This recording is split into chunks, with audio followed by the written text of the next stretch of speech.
They say the best things come from the worst shit. This all fact. You blazed out a video, last night, talking about this, and that's the the rapper YBN Almighty. We know he was pretty much robbed and beaten, in New York last week. Well, we didn't know, and I didn't know that he had affiliation to Jay Prince. Well, Jay Prince, went online yesterday and he put this out, and a lot of people are questioning this. He says, mob ties call to my real street niggas around the world, but especially on the East Coast in the Bronx. There's a clown by the name of Zay and his crew who want to become famous by bragging about robbing industry niggas. They recently bragged about robbing the artist YBN Almighty Jay, who I'm invested in. They robbed him of his money and jewelry, including a Rap-A-Lot piece. So therefore, they robbed a piece of me. This is a perfect opportunity to execute our unity, where we don't want to allow any moment thinkers to muddy the water over the movement. With that being said, to the homies in the Bronx, if any of these clowns are family or friends now, so we can get an understanding to ignore, this is a recipe for disaster. Other than that, these clowns versus the realest, and they put this out. This pretty much sparked a lot of people to pretty much come out and call him a rat, call him a snitch. He shouldn't be, pretty much putting people's names, out there for people to take action. Sandman, what are your thoughts on this? Jay Prince leaving this, comment out for the world to see yesterday. It was fresh off the podcast. We're just getting home, get the videos. We're about to start chopping up like we usually do on a Monday evening. Right. And I jump on IG real quick and I see this. It was 15 minutes out. I'm like, oh, shit. Right. And it was surprising coming from a Jay Prince, Houston OG.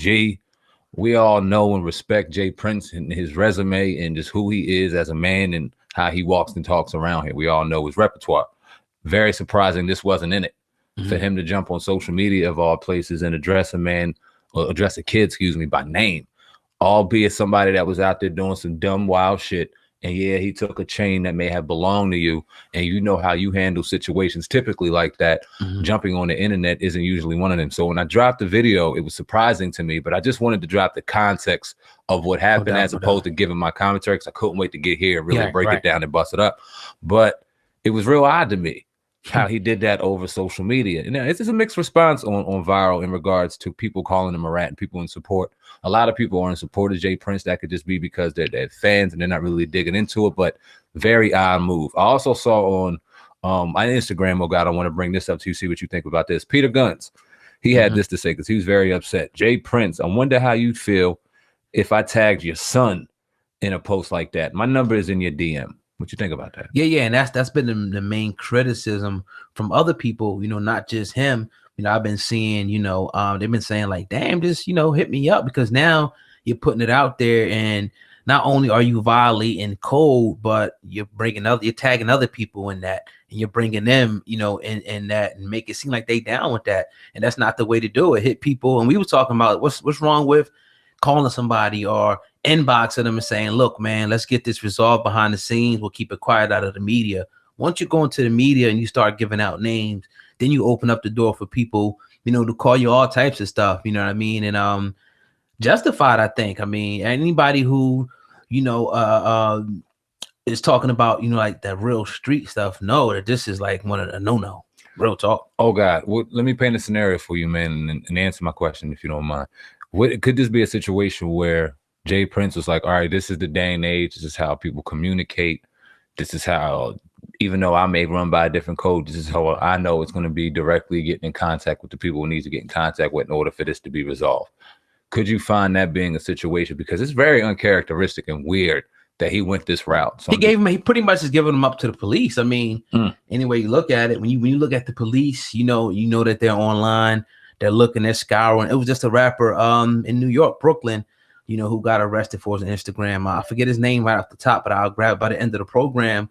So when you say, oh, go get Sandman from Viral Hip Hop News, he robbed, so-and-so for their chain. Now it's like, okay, you alert the police as well. You know what I mean? So I just don't think there's any passes, when it comes to that. That's their code. Now, if you're talking about a cat, who's civilian cat, not a street cat and whatnot, obviously there's different rules, but according to the rules, he would have violated, in my opinion, by doing that. You know what I mean? And you know, I don't want to, you know, I respect and I love what Jay Prince, you know, what he's doing with his properties and his businesses. He's doing a lot down in Houston. So I'm not like saying that I'm done with him or nothing like that, but I'm just saying it was just a bad move by any stretch of the imagination. Yeah, I don't really doing it in public. I can't believe it. Like it was weird for that to go down the way it did. I'm sure he has loyalty to YBN Almighty Jay, but to the degree where you go that route was very odd to me. Like you said, man, you put the nail in the coffin, man. I mean, maybe, you know, maybe he was emotional, obviously, because it's like, because I didn't even know that, you know, at first that it was a Rap-A-Lot piece. So now he's feeling like, damn, this shouldn't be happening to anybody attached to me because I'm Jay Prince, I'm powerful. But this is New York. New York is a little bit different. You know what I mean? I saw some people writing in the comment section, and we know this, like anywhere you go, you can get it. But he was like, y'all keep thinking New York is the sweetest, you know what I mean, city. You see what's happening. You know, we understand, you know, what New York is and whatnot, but you know, it's a situation which is very, very surprising to me to see somebody of his caliber, you know, come out and do this in the public. Now, behind the scenes, you do what you got to do. Nobody knows about it. It is what it is. But in the public, to put guys' names, you know, out there for law enforcement, you know, to go ahead and grab them. I could easily see this situation being resolved privately. And that chain getting put back privately. Any one of them people that he added, he could have hit privately. So very surprising, man. That's all I got to say about it. We'll see what happens. Right now, as far as the chain, they are talking about people buying it back anyway behind the scenes now. So it definitely could have happened behind the scenes, man. Definitely. He had his ex-woman trying to buy it back. How sad is that? Man. Damn. Man. Gotta be safe out here in these streets, man. No matter what, people want to go shopping now and they getting it. Young kids out here flexing too hard, man. You got to have the right people around you, especially if you're gonna have money around you, because everybody trying to have a come up. And if you're gonna put your life out there on social media, like you guys tend to do, be ready for somebody to try to have that come up. Be prepared. Ain't nothing wrong with having security if you're gonna put your life out there. Shit. But it's like it comes to the point where if you're flaunting enough and you're making enough, you got to be willing to go to World War III with somebody. If they gonna run up on you and your crew, it's gonna be a whole lot of shells flying out this motherfucker. That's the way you got to look at it now, these rappers, really, because it's like anything less than that. Did you see the gashes on this dude? He could have been dead, dude. He probably should have been dead. A couple inches over, they get his, you know, his main vein. So yeah, man, that's crazy, man. He's lucky to be alive. Indeed. Yeah, but that, you know, you're listening to the Uncensored Truth podcast, the most underrated podcast right now out there, but we're going to keep on blazing through your speakers each and every week. Everybody listening on YouTube, I need y'all to go ahead and do me a favor. Go ahead and hit the like button and make sure that you share this video. Now, Sam, you wanted to talk about the Terry Crews. Yeah, let's talk about Terry Crews, man. So we all know Terry Crews about 6-7 months ago, right around that Me Too movement when that got hot. He came out and said that he too was a victim in the Me Too movement. Let me paint the picture for you, paraphrase it real quick. He's in an event with his wife, Hollywood event. Some dude comes up to him drunk, chilling, doing a Hollywood thing, grabs his nuts. Boop. Oh, he's appalled. He gets upset. And he wants to talk about it. Now, he took a lot of criticism for just that, his restraint, things like that. People saying you ain't a victim, you 6'5", 275 pounds, brick shit house. Why you ain't lay homeboy out, blah, blah, blah. We all heard the story.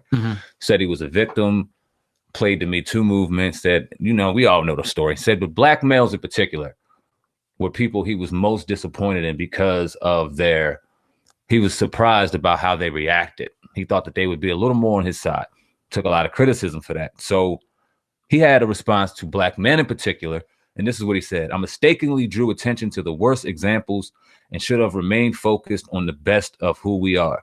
I understand the hurt and confusion, feeling shamed, and I should have never done that to you. We don't have to agree, but we still are brothers.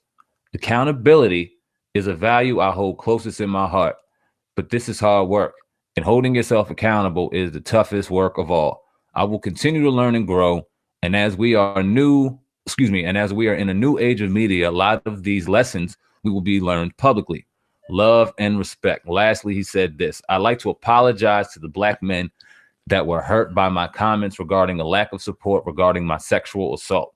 Truth is, if it had not happened to me, I would have been suspicious and doubtful too. Oh God, what's your thoughts? My thoughts are, man, it's like too little too late, man. I understand it was a real precarious situation for him, but we went over this a few times, and that's a situation where it's almost like an instantaneous reaction when a grown man in front of you know, anybody, but definitely in front of your woman, reaches out and grabs your crotch, you know what I mean, and squeezes it, and whatever he said to him, you know what I mean, is almost an instantaneous. First of all, you sexually assaulted me, you assaulted me, you disrespected me, you violated me, and I ain't with that homo shit. I'm just not, you know what I mean. So it's just like, come on, man. He should have whooped his ass. He should have drug his ass all over that room and broke furniture down. You know what I mean? Because that was the ultimate disrespect. Now,